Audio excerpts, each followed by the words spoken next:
Hello, welcome. Thanks for checking me out again. Yes, it's been a while between my videos. I know it just tends to be like that. Been pretty busy as usual. Um, having a good time mostly now that it's summer. It's a little less busy for me work wise. So yeah, trying to catch up a little bit on just regular life. Off the top, a few notes before I get started. I am wearing earplugs because someone on our block is playing music that I don't like at all, and it makes it hard for me to think. I don't know if you can hear it creeping through the microphone. Hopefully not from this distance, but in order to better hear myself think, I've got it blocked out. I am, excuse me, extremely sensitive to sound in both a very good way with music that I love and in a very not good way with music or sounds that I don't like. And you know how it is. Like some people, even their voices are soothing and calming, and the way they talk is soothing and calming. And other people, the way they talk is so grating. And I don't. It seems like I'm more sensitive to these things now than I was before, and I don't know if that's aging or if it's like a whatever. If it's a spiritual thing, like where I'm just even more heightened and sensitive. It could be that I'm a little more heightened and sensitive because with animals now, and especially my cat Shay, man, I tell you, I'm the way I feel their energy now is really hard to describe. But it's a pretty awesome feeling. Like especially, he's around me a lot. Shay is around me a lot, and he's another rescue. And especially when we go to bed at night, he usually lies next to me at least for the part of the evening, and it's amazing. Like if I'm just not quite able to settle in and relax, if I just put my hand on him, even on his head, or if he's at a distance, even on his foot, I can literally feel his energy, and immediately I feel vibrations in my third eye, and I often see the swirling colors just from just the lightest touch, and it's a particular thing with animals and even other people's pets. If I can interact with them, if they're will let me pet them, and and in the way I talk to the neighborhood squirrels and lure them over to have peanuts, a couple feet away from my feet, and the birds, all of which I still feed. Because there's now even a baby squirrel that's been coming by and trusts me now and sits by the feeder to eat the peanuts. And it's just, I don't know, I just love it. I think there is some truth in whoever said that really the way to know God, one of the ways to know God in this world is to feel God's presence in all of nature, in the consciousness of nature, and not just the animals, but everything, the trees, the insects, the grass, all of it, all the foo-foo stuff that you could say.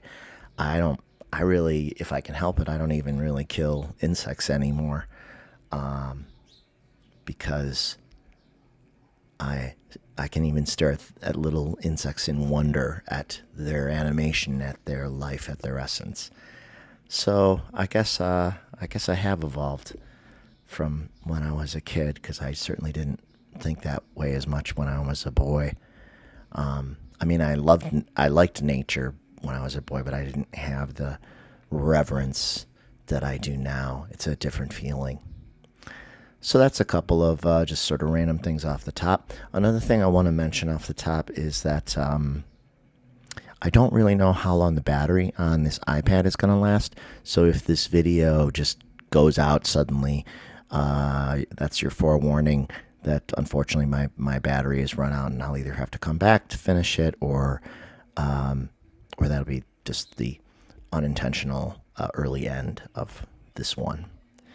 So today I wanted to come on to talk a little bit about current events and also, if I can get to it with battery, my recent dreams, which just continue to be, for lack of a better description, epic.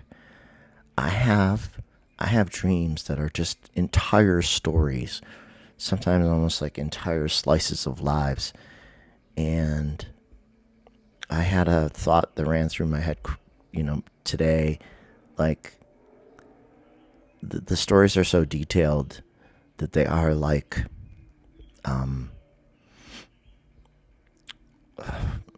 well, they are like lives, other lives, maybe unlived lives for myself, or maybe bits of other people's lives, or who knows. But maybe really in a way, what we really have here in this level of existence, this plane, maybe everything is stories. Maybe all our lives are essentially stories here, and we're dreamers who dream up our own stories and then live our own dreams.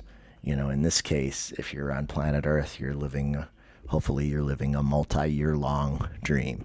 I mean, it's not literally a dream, I don't think, but sometimes it feels like it. I don't know. I don't know what that thought is. It's a not fully formed thought. I know it's kind of an abstract thing to say. But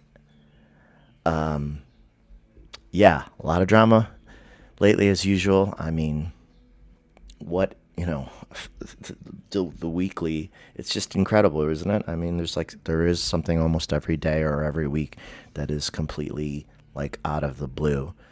The bombing of Iran. Today, of course, it's the Supreme Court. I mean, we are getting hit so often with these things that you lose all track. I can't even imagine being a future historian and trying to unpack the last 10 years. I mean, you could never do it because so much has happened. I mean, so much has happened. Just a ridiculous amount of strange things in such a short time. But I keep thinking about, well, back to the election, how that morning, like a lot of maybe somewhat psychic people or sensitives, I felt a disruption in the force. I felt like I could feel the election being stolen in real time. It was such a strange sensation, and I could feel like basically our reality being altered in real time by bad actors. And I do continue to feel in my soul that the election was somehow stolen, and we may or may not know whether that was the case. And I don't know how soon we'll know, but it absolutely wouldn't surprise me in the least. That, and I remember thinking too, as I was experiencing that feeling, and for the days after, like how stupid things were going to get, and they've gotten so stupid. And I knew, and I thought to myself, like, what a shame we really have to go through this. Like really, we really have to go through this. Like, there's going to be so much stupid, infuriating, maddening, saddening, immoral, unjust, illegal, cruel things that come with this administration. And, how come Biden and Harris weren't able to do anything about it? Did they know?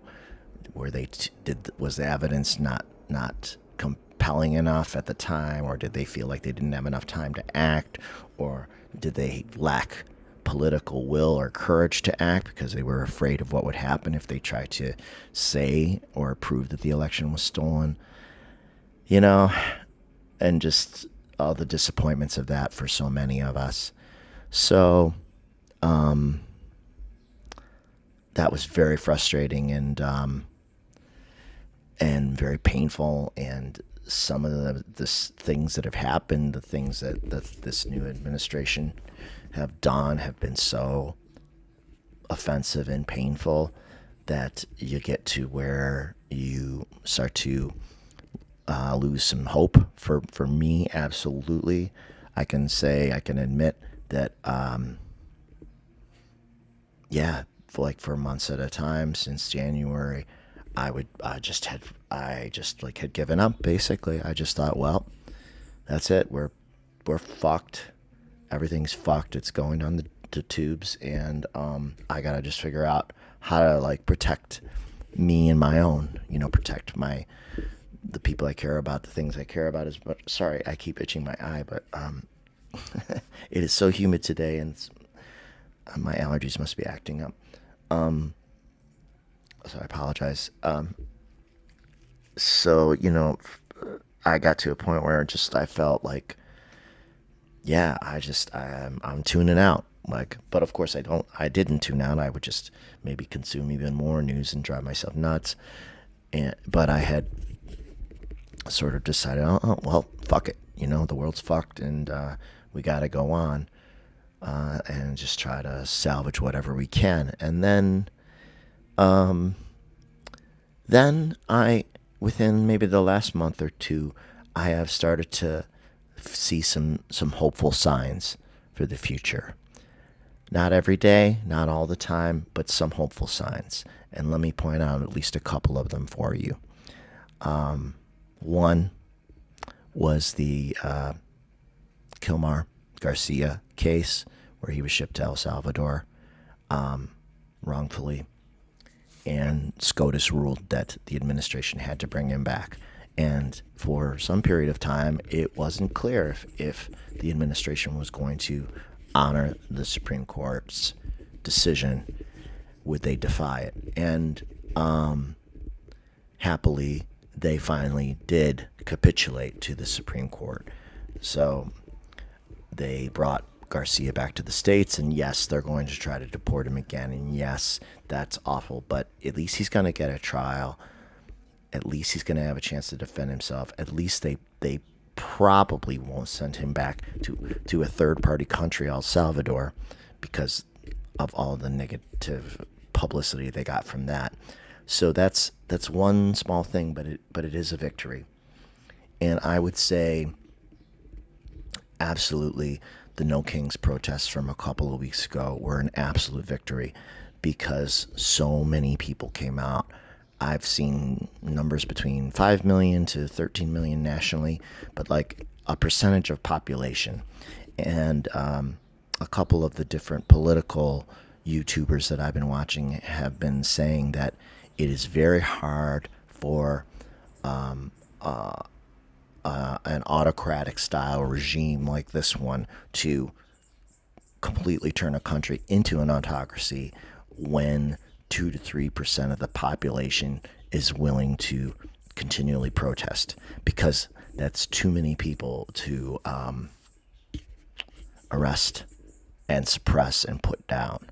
So the strength of numbers really does mean something, and it also is something that we can grip onto in a solid way, as like that you and I can do as citizens, and exercise our rights, and be part of something bigger that is meaningful. So I think they had a lot of effect, and the size of the protests forced the mainstream media, which is sometimes questionable as to their motivations, or whether they're also afraid of the administration and whether they'll cover certain topics, but they were too big to be ignored.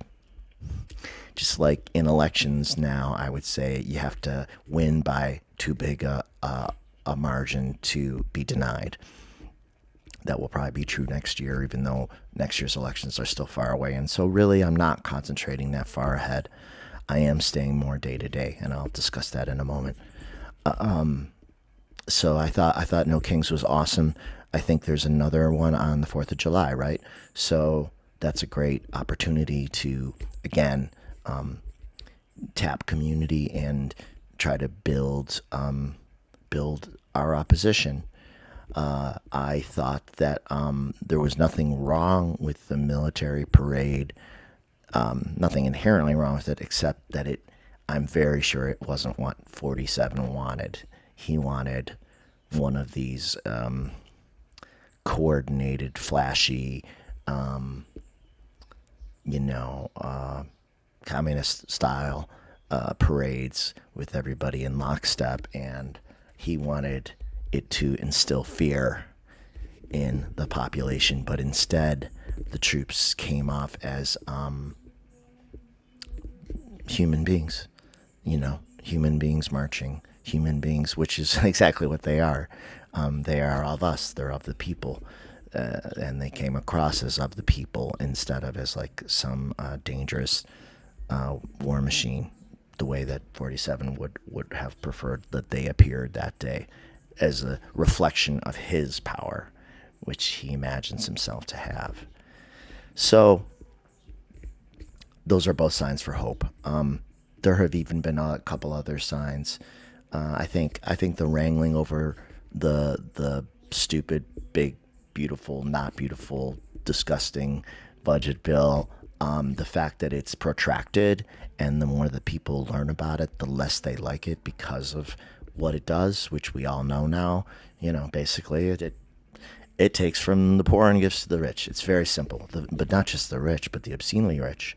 It's tax cuts for the richest, and it's healthcare cuts and all kinds of other cuts for the most vulnerable. So that is can't be hidden. And fortunately, in the budget reconciliation process, I learned that I think both the House and the Senate have a parliamentarian whose job it is to review pending bills for, I guess what you could say are irrelevant passages, or things that are relevant, like people trying to slip in extra clauses into those bills that have nothing to do with the bill.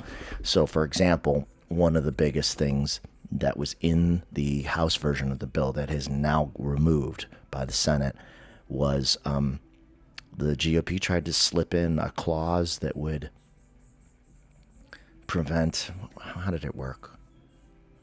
Was it prevent court review of executive orders? Is it the same thing that the Supreme Court ruled on today? I'm not sure, but it was an attempt to prevent, or maybe it was to limit their own power, Congress's own power to review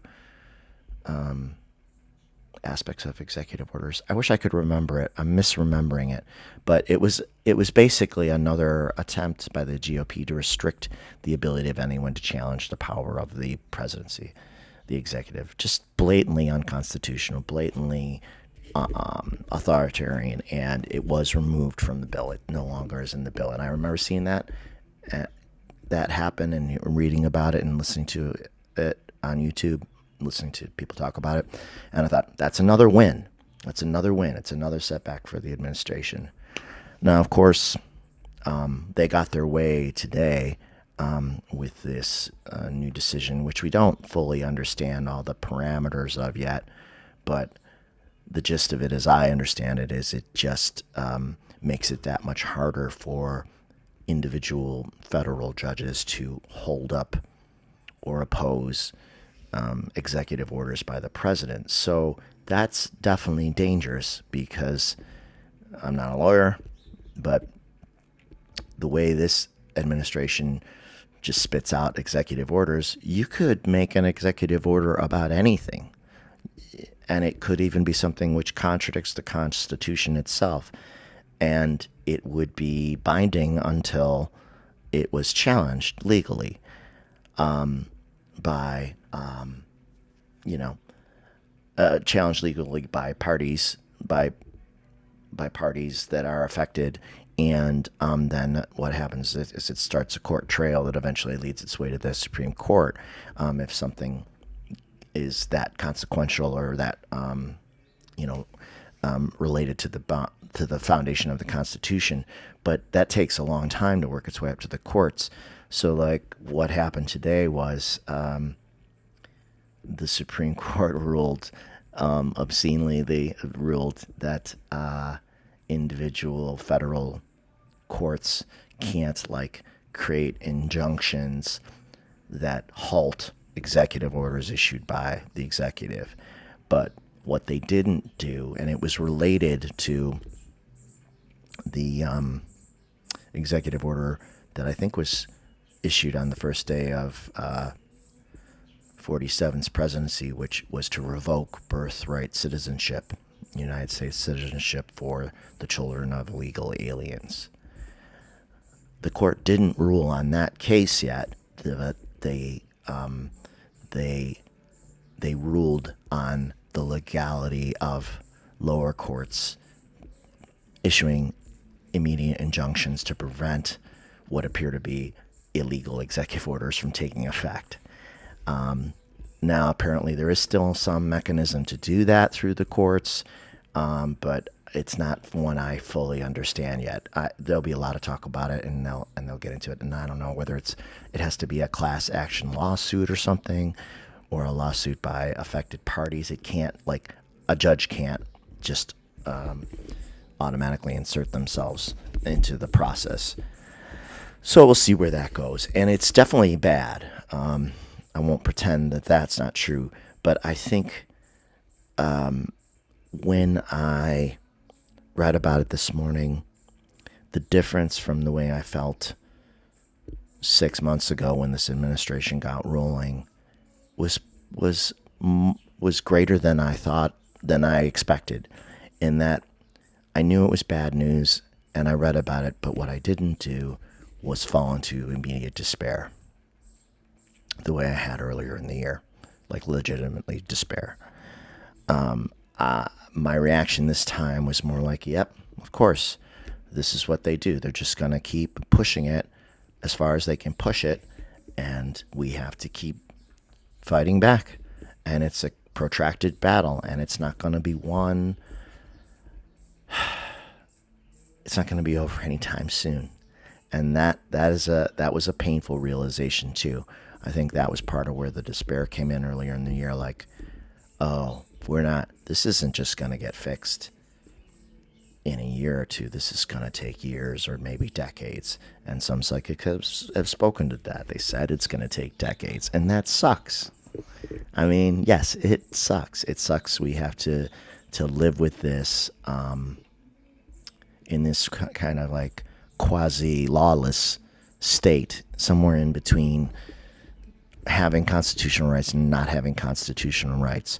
But I've heard many psychics, smart, wise psychics, say this now, and spiritualists say now, that what that means is that we have been kind of forced, even more so, to really truly live in each day.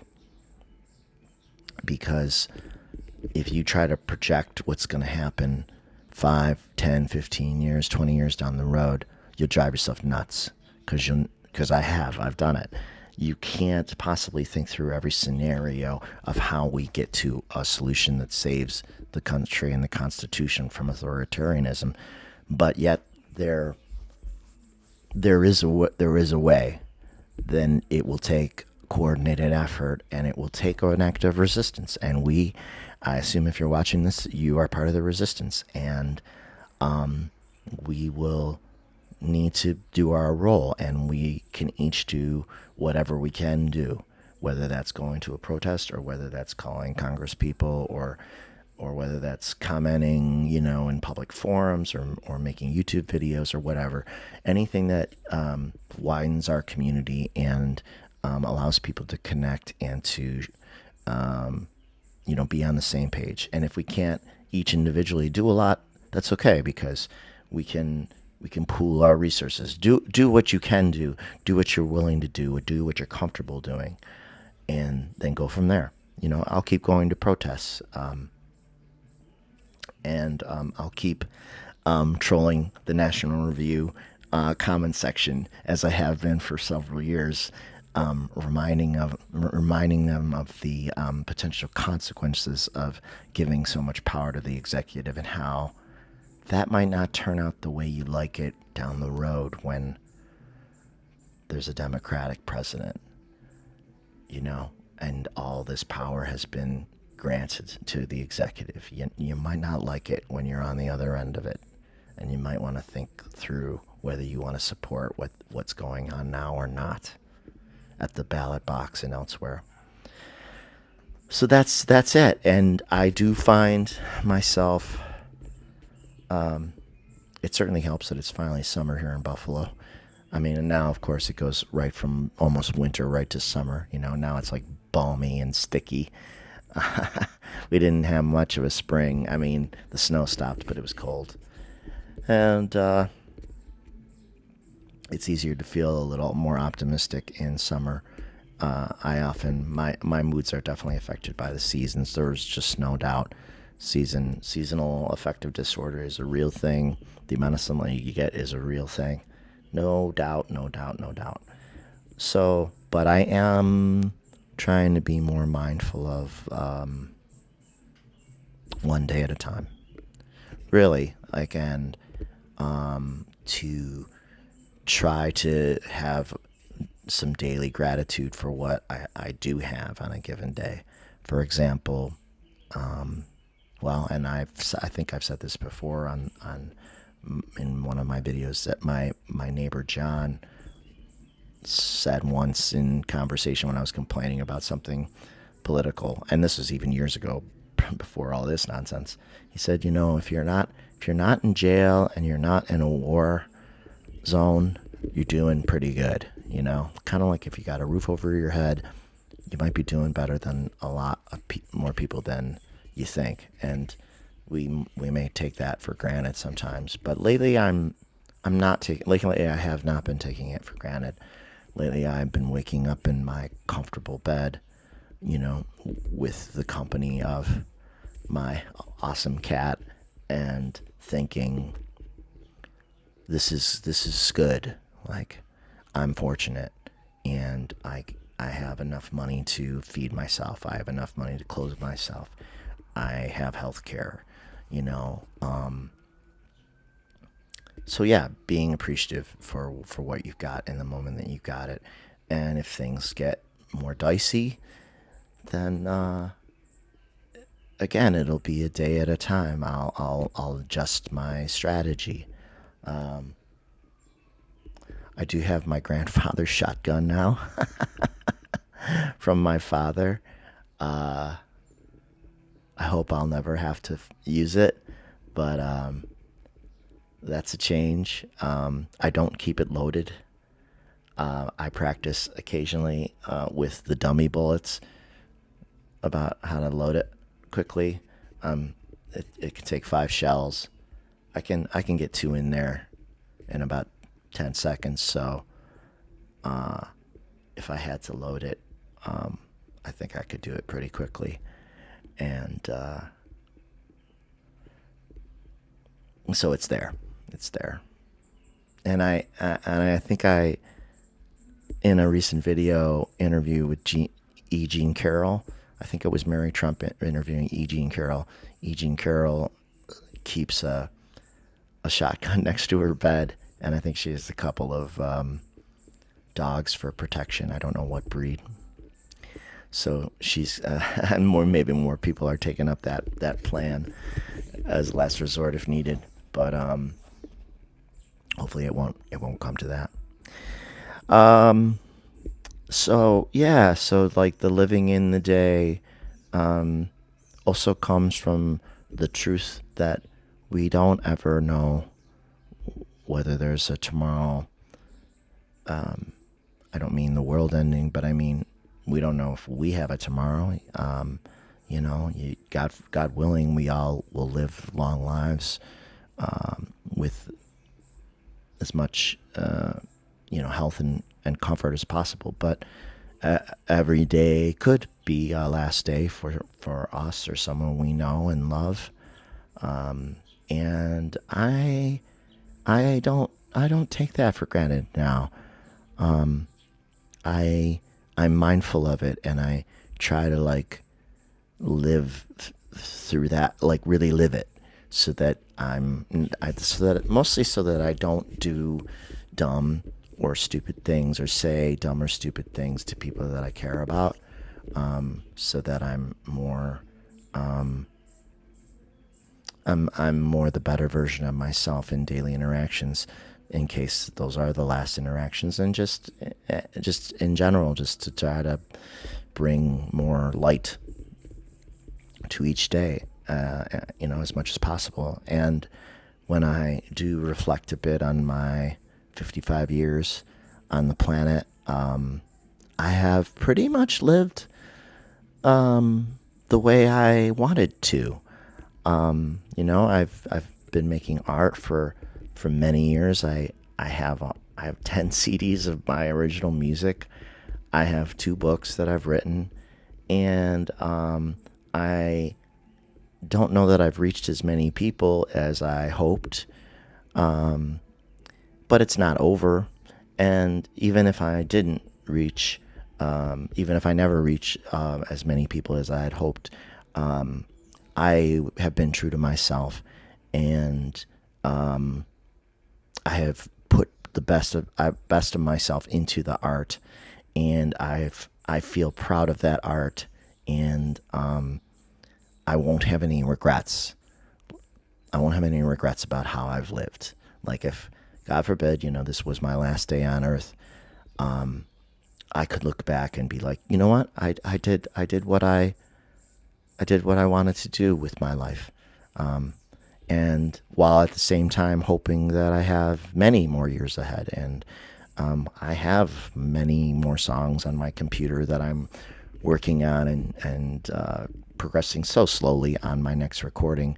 But, it'll be done when it's done, if it gets done. And if it doesn't get done, then it wasn't meant to get done. And I'm not being flippant when I say that. Like, I really mean it. I'm really living it. So, I guess maybe there is some truth that through all of this adversity that we're experiencing, we are learning. Excuse me.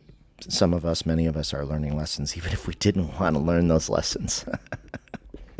Excuse me. So, as frustrating as I have found it, and will continue to find it, to see these really shitty people in power, wouldn't want to be in a million years. Can't even imagine how empty they really are.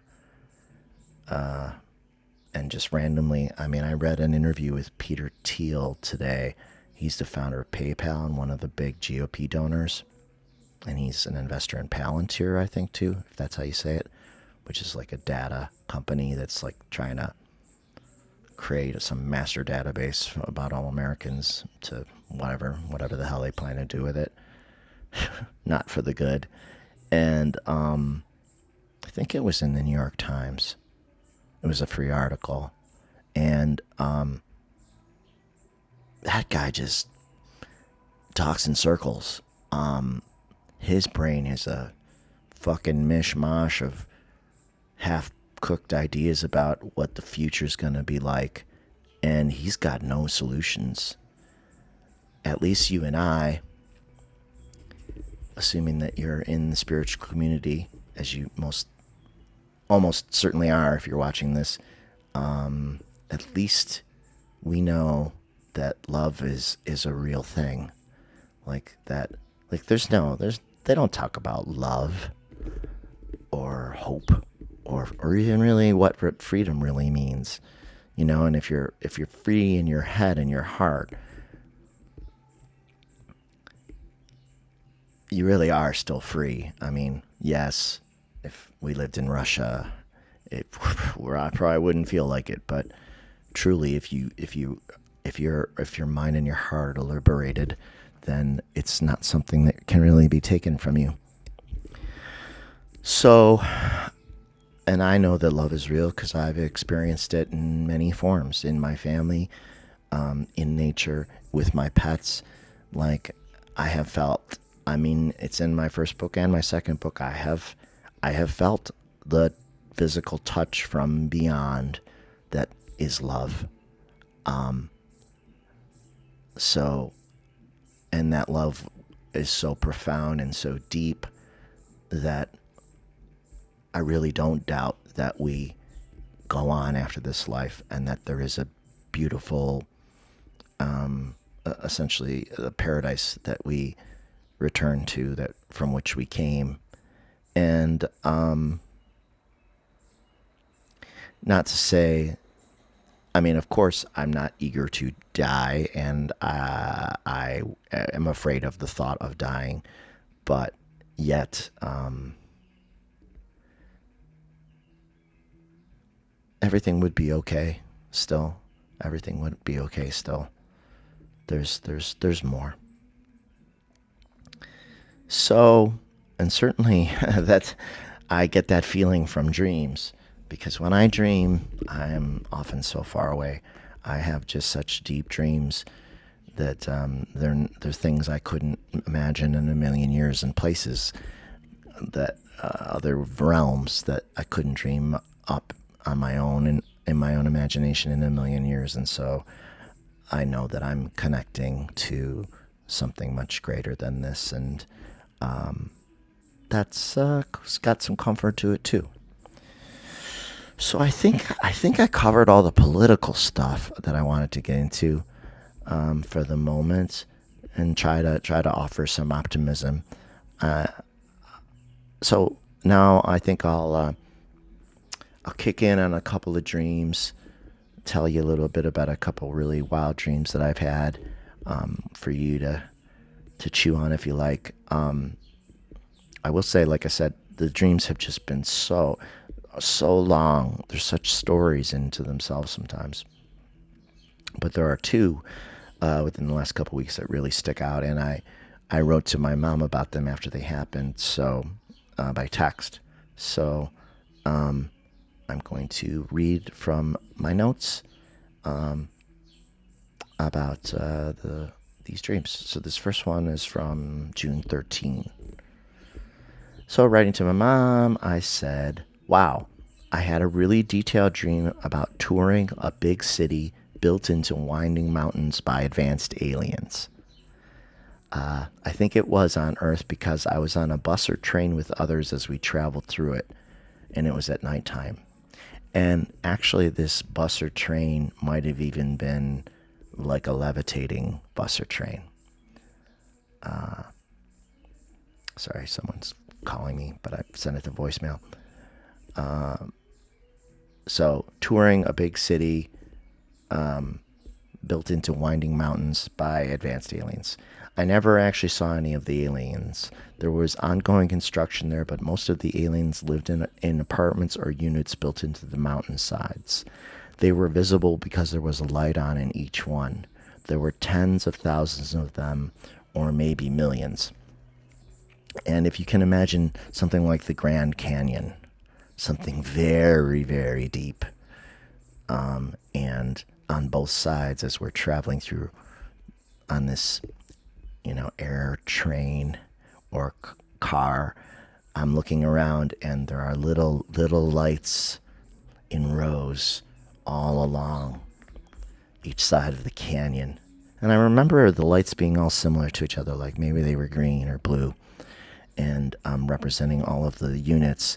And that's they were just all living quarters built into this canyon or mountainsides.